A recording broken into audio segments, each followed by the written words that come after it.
Hi, I'm Dr. John Shirk, and we are here talking about how to get all the techs you need using culture. So here's the next piece of this puzzle. When you're thinking about recruiting techs, when you think about attracting techs, the old days of a social contract where they need a job and you have a job and that kicks off a relationship, those days are over, right? Now, forgive me if I'm saying something shocking to you, but you got to get over the idea that what we're offering is a job, because everybody you want to hire already has one. But let's just be honest. There's no one sitting on a street corner saying, we'll wash a coil for food. Or if they are, then they're not the guy you want, right? So we got to get past this idea that there are all these people out there looking for a job and we just got to find one. What you have to do as an owner is make an offer to a technician that is superior to what they already have. And that's a very different thing from offering a job. Okay. So here's the way to start thinking about it. We're going to talk about it in terms of 4 P's, right? The 4 P's are these. Number P, people first, then problem, then promise, then program, right? People, problem, promise, and program.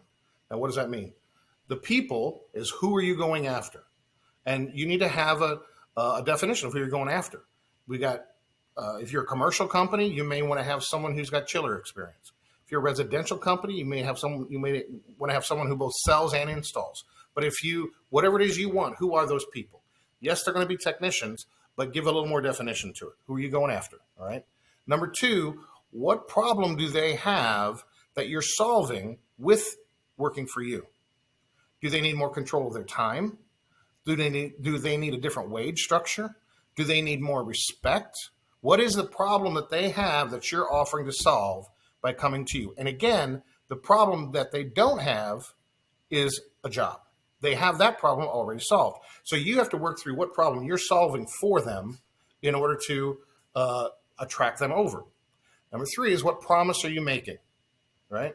So when you're acknowledging what problem they have, and you need to make a promise, I guarantee you, when you come work for us, you will be in control of your time.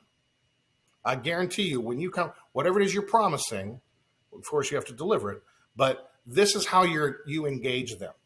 And in a marketing kind of sense, in an attraction sense, you're qualifying them. You're saying, hey, we're looking for technicians with 5 years of experience, all their own tools, whatever your qualifiers are, who have such and such a problem, who are tired of getting called out on a Friday night to solve someone else's mess up, right?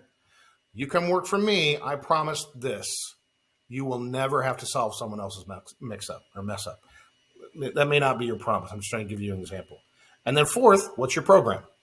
Now, your program has to be for you, what is your general sense, your teachable point of view, I call it, on how to create a great environment for a technician?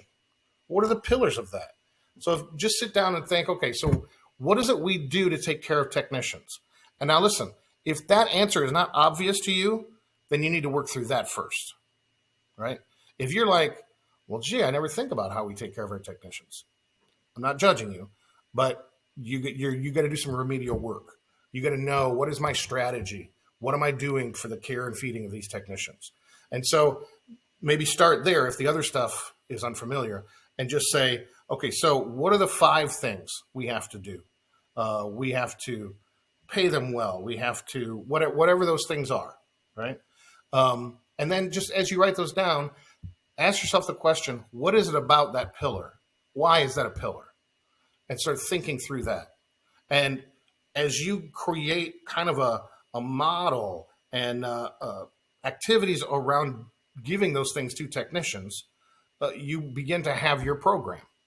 Like, okay, we're looking for these people who have this problem. We make them this promise, and here's how we follow through on that promise. Okay, this is a basic framework for how to reach out to technicians who don't need a job because they already have one. Okay, now there's a lot here. I work through this with clients. There's a lot to figure out there, but that is the basic framework, the 4 P's. Okay, people, problem, promise, program. Okay, I'm Dr. John Shirk. I hope you're picking up some good stuff in these videos. things that you can go take action on. We'll see you in the next video.